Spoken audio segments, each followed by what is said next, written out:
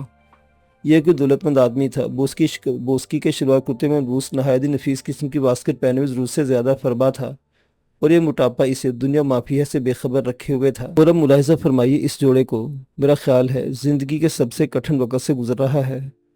لڑکی نے ایک اور طرف اشارہ کیا اور نعمان خان مسکراتی نگاہوں سے ادھر دیکھنے لگا۔ نینسی کوئن کی شگفتگی کا تو پہلے ہی دل سے قائل ہو گیا تھا، وہ مزاجن ہی ایسی تھی، لیکن یہ دلچسپ بات یہ تھی کہ وہ نعمان خان کو بالکل ہی پہچان نہ سکی تھی۔ ویسے حقیقت بھی تھی کہ نعمان خان نے آئینے میں جس حلیے میں اپنے آپ کو دیکھا تھا، اس کے بعد اپنی اصل شکل دیکھ کر وہ خود بھی شاید پہچان نہ سکتا۔ تھوڑی دیر قبل کا شخص وہی تھا۔ جوڑے کی کیفیت دیکھ کر نعمان خان کو بے اختیار ہنسی آ گئی۔ عورت کی عمر تقریباً 48-39 سال تھی، مرد بھی اسی مناسبت سے 45-46 سال کے قریب ہوگا۔ دونوں کے چہروں پر شدید بیداری چھائی ہوئی تھی۔ مرد آنکھیں بند کیے ہوئے تھا اور وہ کھڑکی سے باہر دیکھ رہی تھی۔ کیا ان لوگوں سے متعارف ہوا جا سکتا ہے؟ وہ بولی۔ کیا عرض کر سکتا ہوں، نعمان خان نے جواب دیا۔ اور اب ذرا ان تیسرے صاحب کو بھی دیکھیں جو شاید پہلی بار فرسٹ کلاس میں سفر کر رہے ہیں۔ نعمان خان نے اس شخص کو بھی دیکھا۔